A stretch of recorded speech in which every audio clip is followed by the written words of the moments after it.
I see him all the time. We never had time to talk, but every time we talk, we look at each other like we've been friends all our lives. My next guest is a successful actor. Let me put that at the top. Producer and director from, I've been to this city, Clinton, South Carolina. From comedy shows to recent work, movie, TV shows, the Martin reboot. He's on the show to talk about all of these things. But more importantly, the new anti-bully movie he directed entitled Misguided Behavior. Please welcome to Money Making Conversation, Carl Anthony Payne. Shut up. Hey, Carl, man. What's up, man? First of all, congratulations on everything that you accomplished. But the reason I want to congratulate you and say great things about you because, you do the big projects, but I always noted that it's important that you do independent projects. Why is that so important to you? Because, man, first of all, just how creative you're able to be, within those so-called boundaries, because there really aren't any, right? Right. And it's also it's about the work. When it's an independent project, most of the time there's not a lot of money involved, and I love what I do, so It's about the art. It's about the art of it and the story that you're trying to tell, or just being a part of something that is bigger than just what's on the paper. It's really interesting when I look at your career and I look at the characters you play. How difficult is it to go from drama to comedy or comedy to drama? Is that something natural to you, or is this something that you wanted to do to be able in your resume? Oh man, it's supernatural. It's supernatural because it's like think about it, man. Every day is drama, but you got to laugh at it. You got to laugh at it, man. And I think to answer your question a little bit better, man, I started off doing drama first. I went to High School of Performing Arts in New York, which is now called LaGuardia. I really got accepted to Juilliard and chose to go to Howard University. So everything started off with more drama anyway. Comedy is just something that I just happened to be good at, I guess, and made a living doing that as well. So it's not hard to go back and forth at all. I mean, because again, we deal with enough drama to be able to laugh about it. I love talking to talented people. They make it seem like it's no big deal. Back and forth, comedy, drama. No. Listen. You know what I'm talking about. You know what I'm talking. This show. Comedy is definitely harder. It is definitely because it's about timing. It's about timing. Right. You know what I mean? And it's one of those things where you can't teach that. You know what I'm saying? I mean, you can, but if it's natural and innate, it's just one of those things that makes it happen. Yeah. So now let's talk about the movie, Misguided Behavior. Yeah. First of all, he's very dramatic in this movie. Okay. Yeah. But also you went behind the lens. How difficult. Let's talk about the movie. Just tell everybody about the movie. This is a movie that I'm blessed to be an executive producer on the movie. It's an anti-bully movie. It's about the typical situation that here's a young man who's being bullied, and he lives in a lifestyle that you say, why is he under duress? Why is he not impacted? Where was his parents? Well, his parents were always there for this young man. Father was in a little bit of denial about what was going on. Mother was overly concerned. So you had a conflict right there. You had the overly concerned mom, and the dad said, be a man, be a man, be a man. But neither one of the parents was listening to the young man's emotional pain. And that's what this movie's about.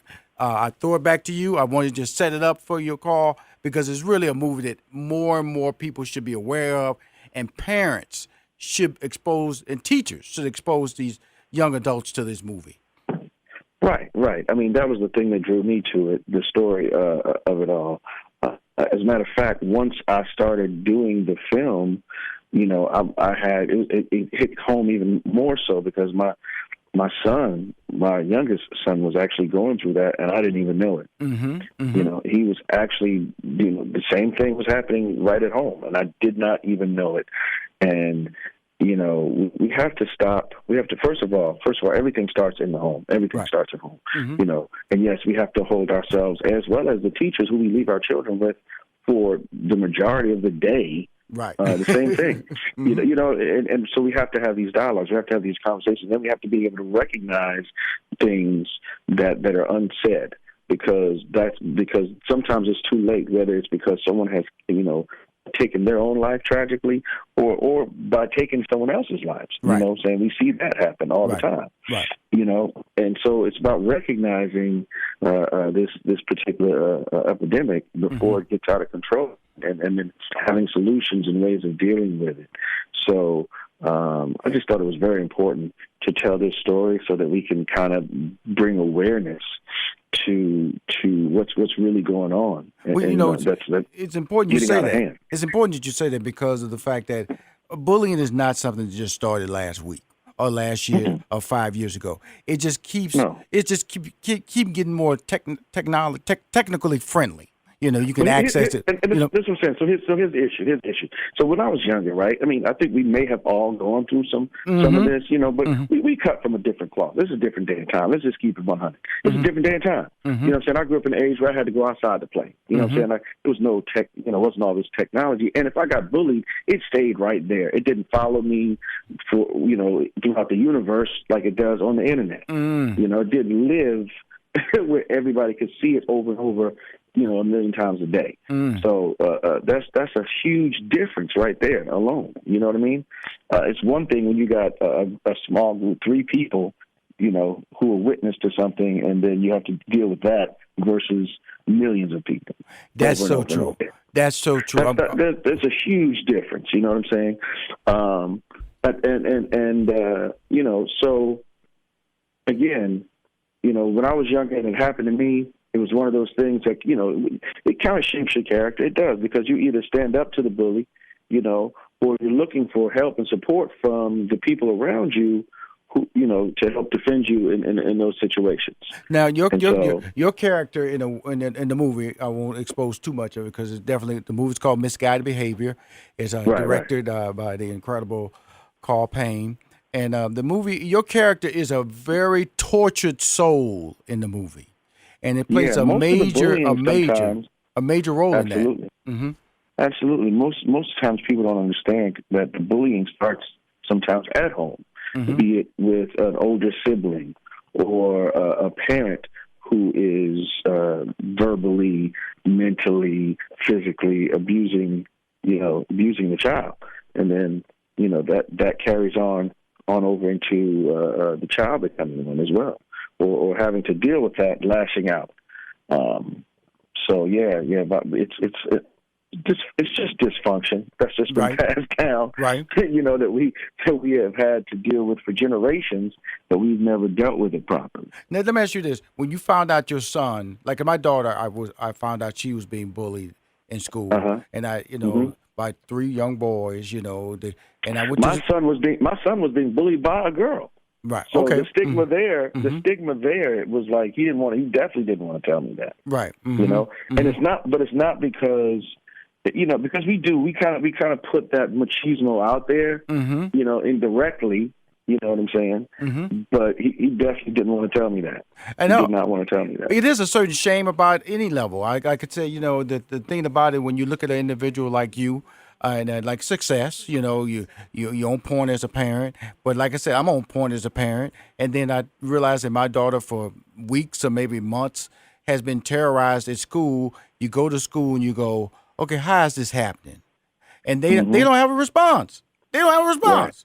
And so right there, if they don't have the proper training to deal with it. They don't have the proper teachers in place to deal with those kind of situations. And they definitely just put a Band-Aid on it. And that's the whole thing. So the project was brought to you by our good friend Sharon Tomlinson, a really talented independent movie producer and director herself. And so you have to set aside time to do this project. How do you, with your schedule, block out time to do an independent project call? Very carefully. Listen.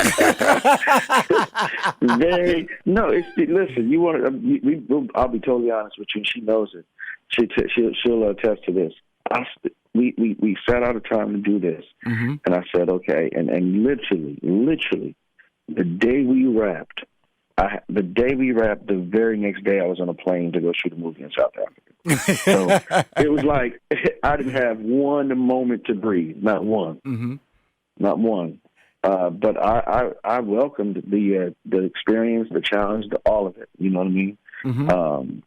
And it's just important. You know, like I said, it was important. So well, it's important to me because when I was exposed to the movie in Las Vegas for the very first time and watching grown people cry and young teenagers confess about us, and I think that's the big thing that comes out of this movie is that it will open up young people to say there is a problem and we'll talk about the problem, because so many times projects out there are so unrelatable to them or too extreme to them that they can't talk.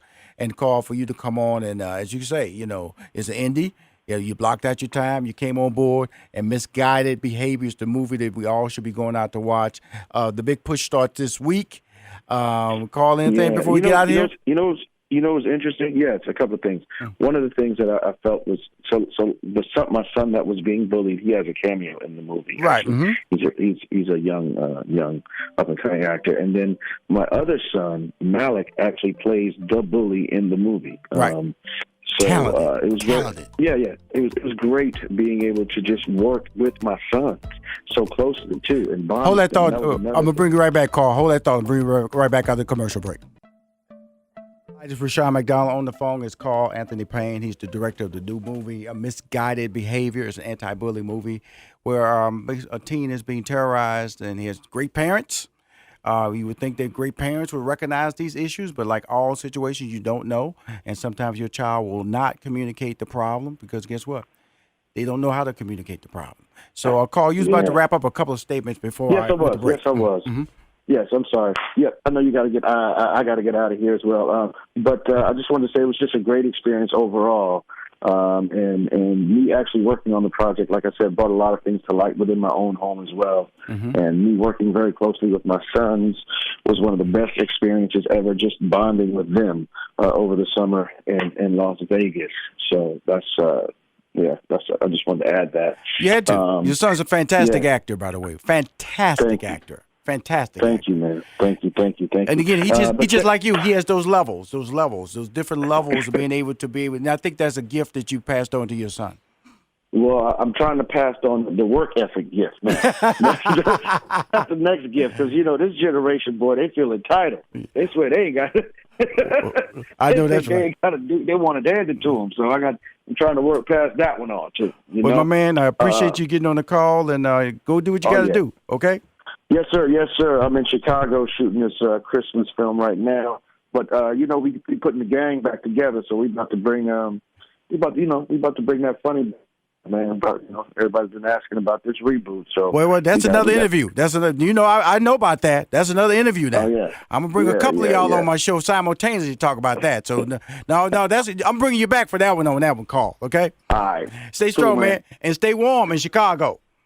Oh, yeah, for sure. It's cold out here. I know that's right. Bye-bye.